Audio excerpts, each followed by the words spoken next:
Avril commence fort sur les marchés. Comme d'habitude, la question qui revient principalement dans tous les esprits, c'est OK, maintenant on fait quoi? Aujourd'hui, je vais te montrer en 4 graphiques comment je construis mon plan d'investissement pour ce mois-ci et pour ce second trimestre, en m'appuyant exclusivement sur l'analyse on-chain et un tout petit peu sur les données techniques. Ici, pas vraiment de panique. Ok, même si ça bouge dans tous les sens avec ce qui se passe au niveau macroéconomique et politique, l'objectif c'est de garder la tête froide et de voir les différents scénarios qui se mettent en place. Je suis Sapiens investisseur depuis maintenant 4 ans dans les crypto-monnaies et surtout passionné de données on-chain, mais ça vous le savez déjà. Et ici, mon objectif, mon rôle, c'est vraiment de pouvoir vous donner toutes les clés pour mieux comprendre le marché afin de vraiment baser vos décisions d'investissement sur des données concrètes et pas simplement sur nos émotions, que ce soit sur le FUD, le FOMO, le stress. Et pour ça, puisque finalement, peu importe le scénario, que le marché parte à la baisse, à la hausse, qu'il latéralise ou qu'il consolide pendant plusieurs semaines, ce qui compte, c'est d'avoir un plan. Et je te le dis franchement, de par mon expérience, c'est exactement ce qui me manquait quand j'ai commencé en 2021. Je ne savais pas du tout aller ou regarder, que ce soit les tweets, les vidéos YouTube, les titres un peu putaclic qui peuvent justement nous faire croire que tout va s'écrouler, que justement à l'inverse on peut aller exploser à la hausse. Forcément, je partais dans tous les sens et je réagissais beaucoup plus souvent à mes émotions qu'aux données concrètes que peuvent nous offrir l'analyse technique, la fondamentale ou même l'analyse on-chain. Et forcément, dans tout ce brouhaha, c'est assez difficile de savoir prendre une décision. Sauf que décider de ne rien faire, c'est une chose, et c'est une très bonne chose dans certains cas, mais décider de ne pas prendre de décision, c'est clairement le pire qui puisse se passer, puisqu'on va laisser le marché, finalement, un peu nous driver, nous piloter, et seulement réagir lorsqu'une action, lorsqu'un gros mouvement se fera, que ce soit à la hausse ou à la baisse. Et surtout dans ce cycle un peu particulier, mine de rien, mon objectif à moi, par exemple, c'est d'abord de protéger mon capital et ensuite d'être prêt à agir. Et du coup, c'est un peu l'inverse de réagir et de paniquer quand les vraies opportunités se présentent ou alors quand justement des cataclysmes un peu négatifs arrivent aussi, puisque on est dans un marché à double tranchant où il y a beaucoup de volatilité. Et donc pour ça, il faut savoir quoi faire quand le marché va se décider à prendre une direction, que ce soit à la hausse ou à la baisse. Et bien sûr, petit disclaimer, je le précise toujours, tout ce qui va se passer dans cette vidéo ou tout ce que je vais dire n'est pas du tout un conseil en investissement. Mon objectif, c'est vraiment de vous montrer ma démarche de ce que je regarde et comment je réfléchis aux différents scénarios pour vraiment établir une sorte de plan d'investissement sur ce qui va se passer sur ce mois d'avril. Et ensuite, à vous d'en faire le nécessaire justement pour construire votre propre plan, puisque chacun d'entre nous, en tant qu'investisseur particulier, avons une situation différente, avons un horizon de temps différent et surtout un niveau de risque différent. Donc on va essayer de garder cette vidéo claire et très simple. On va utiliser aujourd'hui 4 graphiques. Le but c'est vraiment pas de faire une analyse complexe mais plutôt assez complète pour y voir plus clair dans ce marché et dans ce mois d'avril sur ce qui nous attend. Bon, Bitcoin, comme vous le savez, a quand même connu quelques secousses récemment. On a eu beaucoup de volatilité, surtout avec les annonces de Trump. Et quand on compare à d'autres marchés, notamment celui des actions, mine de rien, il résiste plutôt bien.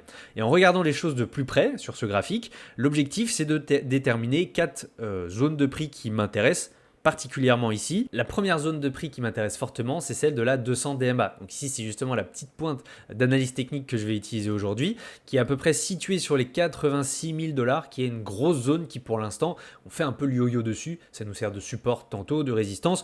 Donc forcément, elle est extrêmement intéressante. Si on regarde justement ce qui se passe sur la supply distribution, donc ici, on va regarder où chaque pic en vert ou en rouge correspond, vous le savez, on l'a vu dans les précédentes vidéos, à chaque fois un certain nombre de bitcoins accumulés sur ces niveaux-là. Et la zone des 86-88 000 $ est ici. Comme vous le voyez, on a quand même pas mal d'accumulation. On est en train de travailler très dur sur ces niveaux, mais comme on le remarque sur le graphique précédent, on est toujours en dessous. Et forcément, sur du court moyen terme, le scénario de base fait que si on ne la reprend pas pour le moment et qu'on ne s'installe pas durablement au-dessus, on va rester très prudent. Puisque le risque le plus probable est une continuation à la baisse, comme on l'avait vu sur ces niveaux-là, ici encore, à chaque petit rebond justement sur cette résistance. Et évidemment, tant qu'on ne s'en sert pas comme d'un support, c'est un niveau de prix qu'il faut surveiller.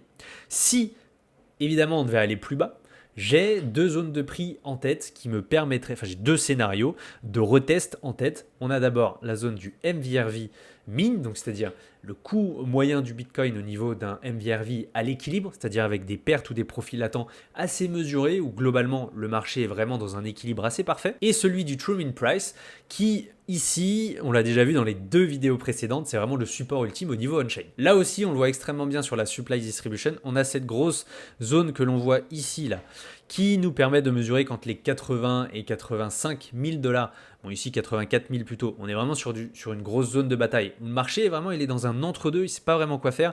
Soit justement, on pouvait atteindre la fameuse zone des 86-88K qui corrobore à ce qui se passe avec la 200 DMA, ou alors justement essayer de batailler pour ne pas descendre plus bas, atteindre cette zone ici qui correspond typiquement au MVRV min, c'est-à-dire sous les 80K, brièvement. Le but, c'est vraiment de pouvoir potentiellement les atteindre pour déjà créer un peu de zone d'accumulation et donc s'en servir comme d'un support assez solide, comme on est en train de le faire ici, comme on est très bien en train de le faire ici entre les 80 et 84K. Et par contre, si on devait atteindre le True Min Price, donc 64K à peu près dans cette zone-là.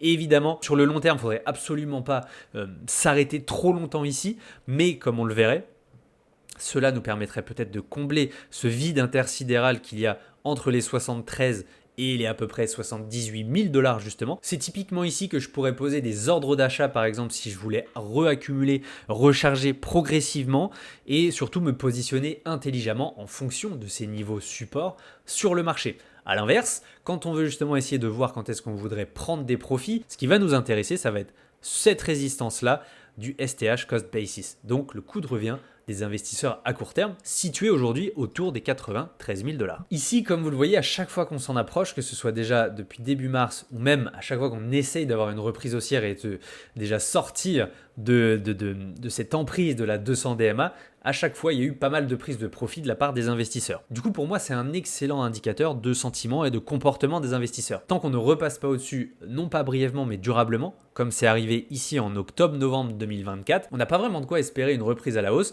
pour justement ensuite exploser littéralement. Ici, pour l'instant, ça nous sert de résistance. On a beaucoup d'investisseurs qui restent frileux, qui n'ont pas confiance dans le marché. Donc nous, en tout cas, ça peut nous servir de bon timing d'accumulation tant qu'on reste en dessous pendant quelques temps, mais pour prendre des profits sur du très court terme, c'est aussi une très bonne manière de voir les choses, même si, comme on l'a dit, ici on s'occupe du moyen terme. Sur le graphique du Supply Distribution, les 93 000 $ sont ici, comme vous le voyez, c'est cette grosse zone d'accumulation qu'on a juste avant d'arriver dans cette énorme zone d'accumulation là, donc qui ici nous sert aussi de résistance au-dessus des 95 000 $. Lorsqu'on avait transigé pendant plusieurs semaines, vous savez, c'est cette zone là, entre les 95 et 98 000 $, on avait tellement passé de temps ici qu'il y a eu un gros cluster d'accumulation, qui aujourd'hui, on est encore très très loin de l'avoir évidemment. Mais c'est intéressant de voir que tous ceux qui sont en rouge à peu près à partir d'ici, là, dans cette grosse zone, ce sont tous ces investisseurs à court terme qui sont en négatif. Et donc, plus on s'en rapproche de cette zone-là, de leur coût moyen d'acquisition, et plus, vu qu'ils n'ont pas confiance dans le marché, ils vont s'en servir comme d'un point pivot pour sortir à break-even, c'est-à-dire soit avec de légères pertes, soit avec de légers profits, soit à point zéro, pour vraiment en fait quitter le marché. C'est pour ça que c'est une grosse zone intéressante de résistance et qu'il faut se baser dessus sur du moyen terme pour essayer de retrouver une dynamique haussière. Donc c'est vraiment un des points pivots que je vais moi de mon côté surveiller pour le mois d'avril et pour ce second trimestre 2022. Ensuite, le troisième graphique que je regarde tout le temps, c'est le MVRV, qui est en gros une façon de mesurer, si vous voulez, si le marché est en train de surchauffer ou à l'inverse de se calmer. Puisqu'ici, l'analyse on-chain va mesurer l'amplitude des profits ou des pertes latentes sur le marché. Plus c'est élevé, comme on l'a vu ici à 2 reprises en mars et décembre 2024, et bien forcément, plus on aura des prises de gains qui vont être élevées aussi lorsque les investisseurs vont retirer leurs profits du marché, ce qui ensuite s'en est suivi, vous l'avez vu, des corrections, latéralisation comme on le voit aujourd'hui. Et à l'inverse, lorsqu'on calme, c'est-à-dire plus le ratio baisse et plus l'amplitude des profits qui sont latents va diminuer, c'est-à-dire qu'on va un peu s'enlever le boulet qu'on a attaché à une chaîne au pied, dans le sens où, si on veut repartir à la hausse, c'est extrêmement positif de nous voir cet indicateur se réinitialiser, se refroidir, puisque si on restait avec beaucoup encore de profits latents, on aurait quand même du mal à aller beaucoup plus haut, puisqu'on se retrouverait avec, encore une fois, une pression vendeuse assez forte sur le marché. Et là, c'est pas le cas. Là, justement, comme on le voit aujourd'hui, on est quasiment revenu à la moyenne long terme du MVRV. Vous voyez cette bande en pointillé noir ici, c'est justement le min dont on a parlé tout à l'heure dans le graphique précédent pour essayer de repérer les zones de prix intéressantes. Ça veut dire que le marché ici est globalement sain. On a refroidi un peu les attentes, les expectations comme on dit en anglais, et si le cycle haussier veut tenir, il faut qu'on construise un support, un plancher sur ces niveaux-là, sans trop descendre plus bas. On l'a vu ici justement tout au long de l'été-automne 2024. On a vraiment eu un plancher sur ces niveaux-là. C'est ce que l'on est en train de créer ici. L'été 2021, par exemple, on avait brièvement franchi le médian du MVRV à la baisse. Ça nous avait servi de support. C'est là où on avait beaucoup d'inquiétudes pour ceux qui étaient déjà dans ce marché. Et ce que l'on ne veut absolument pas voir, c'est vraiment le franchir à la baisse sur la durée, comme par exemple en 2018, comme par exemple en 2022, ce qui ensuite avait entamé justement ce fameux bear market, ce cycle baissier. Alors qu'ici, vous voyez, on a juste fait un petit passage en dessous et ça nous avait donné une impulsion nécessaire pour repartir à la hausse. C'est exactement ce que l'on va voir ici. Si on passe sous les 78-76 000 $ sur une période prolongée, là, ça commencerait fortement à un peu challenger sérieusement le scénario haussier.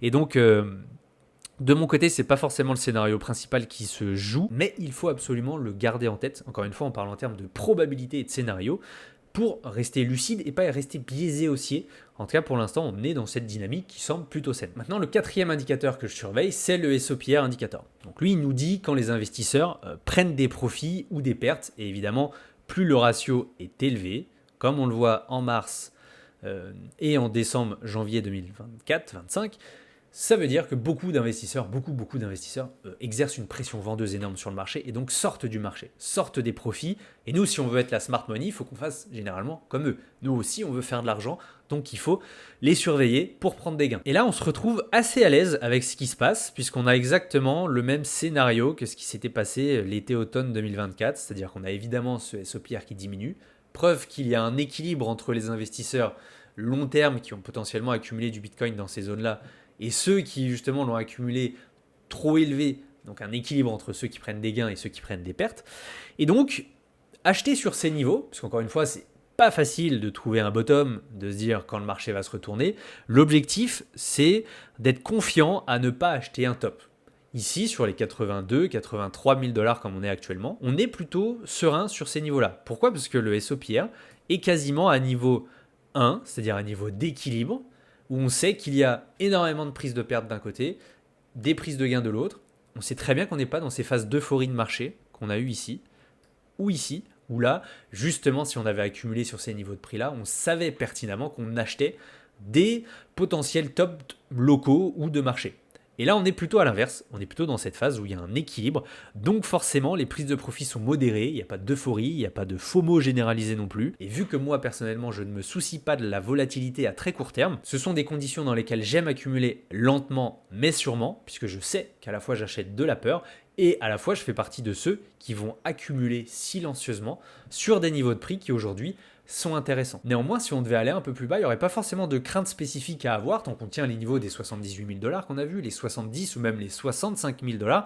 Par contre, on verrait un SOPR qui potentiellement franchirait le ratio 1, donc on se retrouverait avec un marché qui préférerait vendre majoritairement en perte que de garder confiance au fait qu'on puisse re-aller plus haut. Et de ce côté-là, ce qui peut être intéressant, c'est de savoir que nous, de notre côté, on va investir et on va racheter la peur sur le marché, on va racheter les pertes. Si ici les investisseurs aguerris de long terme, la smart money, en profitent pour accumuler, nous ce serait exactement le cas et ce serait ici. On aimerait voir aussi le prix aller, mais ce serait pas forcément dérangeant. Le but c'est de ne pas s'installer en fait, si vous voulez, durablement un peu dans ce schéma-là où on essaye de revenir à la hausse, etc. Où là, clairement, on serait dans un scénario baissier de bear market et pour l'instant, c'est pas du tout ce qu'on a. On reste sur un SOPR qui est positif. Il faudrait que je revoie le fait de faire des carrés ou des ronds sur mes graphiques, mais comme vous le voyez, on reste positif, on reste au-dessus du ratio 1, et c'est exactement ce que l'on va voir sur le marché. Donc en résumé de cette vidéo, qu'est-ce que ça nous dit pour le mois d'avril ? Eh bien, la volatilité court terme ne doit absolument pas nous faire paniquer. Okay, on ne fait pas du day trading, on ne fait pas du scalp, on construit une exposition intelligente sur le marché, et pour l'instant le marché nous donne raison, les niveaux actuels ne sont pas idiots de poser en fait quelques billes, quelques cartouches. On peut aller plus bas, on peut aller aussi plus haut. On sait très bien que si on devait aller plus bas, on aura un scénario, on pourra potentiellement reposer des positions. Si on va plus haut, on a les niveaux aussi résistance qui peuvent nous servir sur du moyen terme. Ici, ce que je voulais voir via cette analyse, c'était savoir si on entrait dans une phase de distribution intense, comme en fait on l'avait vu lors de cette phase ici, qui nous amène justement dans cette configuration de prix que l'on a là, ou est-ce que justement la continuation haussière était encore viable, ce que l'on a vu pour l'instant, auquel cas je garde mes positions, je laisse courir et je repère les niveaux sur lesquels je pourrais réinvestir de nouveau. Voilà, c'était mon point on-chain du mois d'avril. Cette vidéo est beaucoup plus longue que celle de d'habitude, mais ça va être un peu l'objectif des points mensuels. On a clairement des signaux de refroidissement du marché, comme on l'a vu, mais on a aussi quelques risques de baisse à court terme qui, pour l'instant, évidemment, on a tout ce qui est macroéconomique et politique qui peuvent jouer, pour l'instant ne remettent pas en cause, si vous voulez, le cycle haussier actuel. La bonne nouvelle, c'est que maintenant, on a des zones claires où on peut agir sans paniquer, sans essayer de timer le bottom parfait, encore une fois. Perso, je pense qu'il y a encore un peu de place à des catalyseurs baissiers, à voir le prix du Bitcoin potentiellement aller atteindre les niveaux qu'on a vus dans cette vidéo dans les semaines à venir. Mais en résumé, avec ce que l'on a vu aujourd'hui, j'ai un plan pour prendre des profits à moyen terme si on monte trop vite. J'ai un plan pour accumuler si jamais on devait corriger davantage et surtout, je reste patient, je suis la donnée, pas la panique ou pas le ressenti qu'on peut avoir sur de la volatilité à court terme. Et du coup, vous, dans les commentaires, dites-moi si vous avez un plan pour ce mois d'avril, si justement vous accumulez, si vous prenez des profits ou si vous restez à l'écart, vous laissez les choses se calmer. Dites-moi en commentaire en tout cas ce qui se passe, que comme d'habitude, je vais tout lire, je vais vous répondre à tous. Et surtout, si ce genre de vidéo vous aide à garder la tête froide dans un marché qui n'en fait un peu qu'à sa tête, qui part dans tous les sens, n'oubliez pas de liker, de partager, de vous abonner. Ça me ferait extrêmement plaisir que vous puissiez le partager autour de vous pour des investisseurs qui aimeraient comprendre ce qui se passe sur le marché. Merci à tous en tout cas d'avoir suivi cette vidéo et je vous dis à très bientôt pour une nouvelle vidéo.